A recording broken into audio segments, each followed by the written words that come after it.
Welcome back to Upgrade to General, a series to help you upgrade your amateur radio license to General class. This episode is Subelement G8, Question Group C, about signals and emissions, specifically digital emission modes. And I'm your host, Ron Call, KE7CR. The first question asks, on what band do amateurs share channels with the unlicensed Wi-Fi service? Wi-Fi channels are used in the gigahertz range. And if we zoom in, we see that at 2.4 gigahertz, amateurs share some of this frequency allocation with the unlicensed service. So the answer is 2.4 gigahertz band.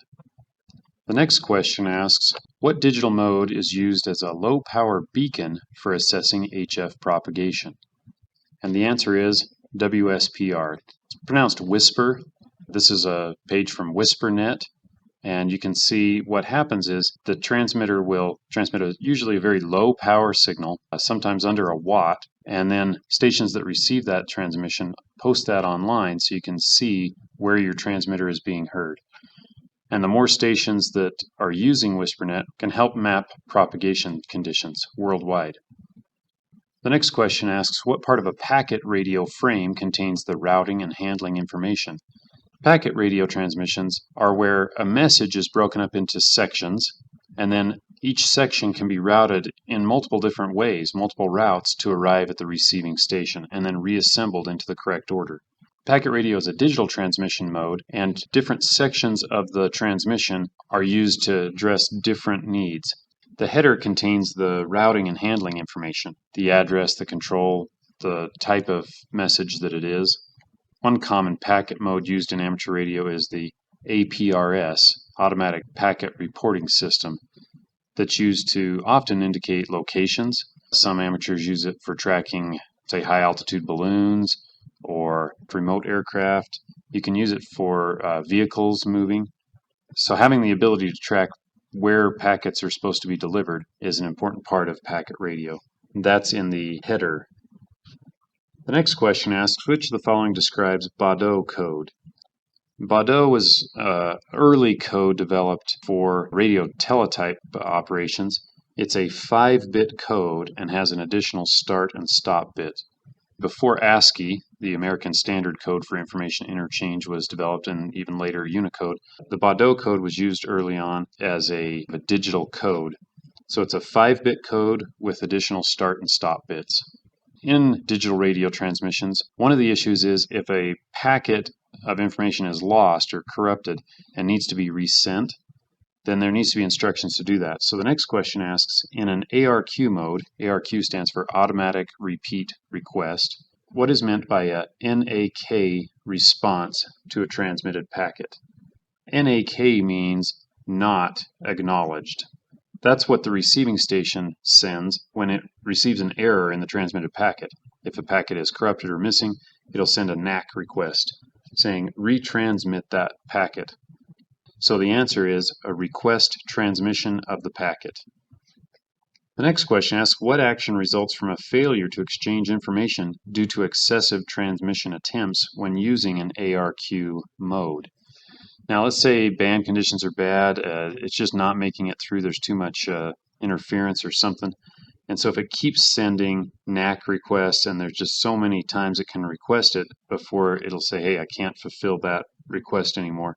And so the answer is the connection is dropped. That's one of the problems with a digital mode is if it can't get the message through, it drops the entire message.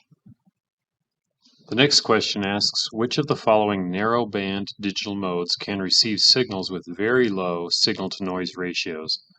And the answer is FT8. If you're watching the video, this is a waterfall image of an FT8 signal, and you can see multiple signals decoded. FT8 uses 8 frequency shift keying tones spaced at 6.25 hertz. So the whole FT8 signal occupies just about 50 hertz, so it's very narrow band. The next question asks, which of the following statements is true about PSK31? PSK31 uses varicode to encode the bits of data. It's called varicode, it stands for variable code. The lengths of the coded elements depends on how commonly they're transmitted. So for example, the letter E, lowercase letter e, is just 2 bits, 1, 1. T is 101, that's lowercase t. Lowercase x, for example, is 11011111. So the lengths depend on how commonly they're used.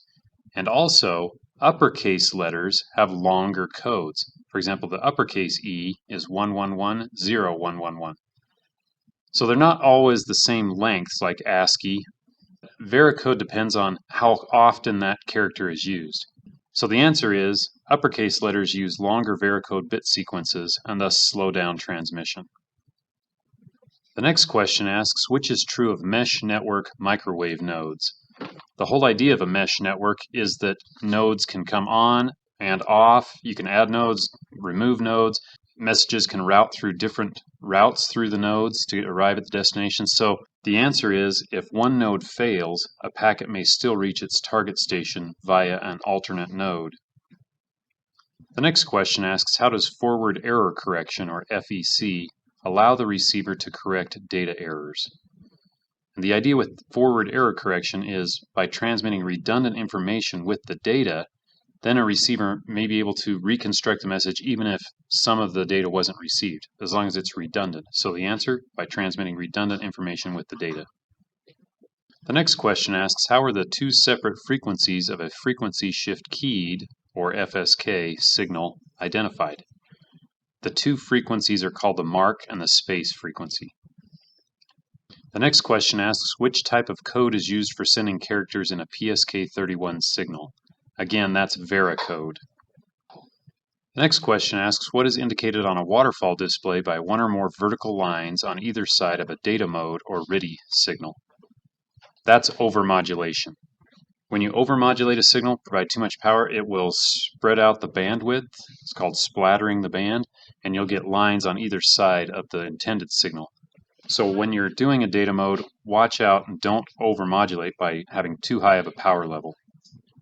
The next question asks, which of the following describes a waterfall display?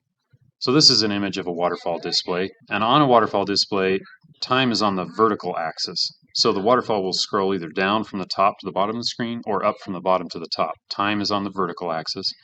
The frequency is on the horizontal axis, and signal intensity is portrayed by the colors. So, for example, on this one, light blue is a weaker signal, then yellow is a little stronger, getting into the red is the strongest signal strength. So the answer, frequency is horizontal, signal strength is intensity, time is vertical. The next question asks, what does an FT8 signal report of +3 mean?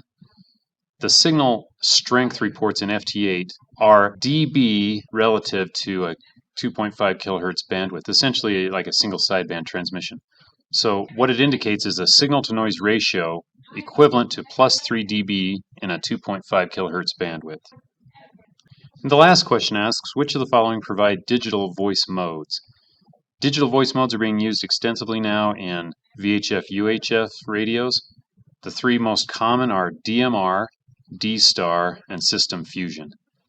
DMR is being used in a lot of the Chinese brand radios. Anytone would be an example. D-Star is being used in ICOM and Kenwood radios. And Yaesu came up with their own version called System Fusion. They're all digital voice modes. They don't interoperate with each other, but they all three work, and it's kind of a toss-up to see if one's going to dominate over the others. All right, that's it for this question set. Thank you for joining me. Look forward to seeing you with the next question set. This is KE7CR 73.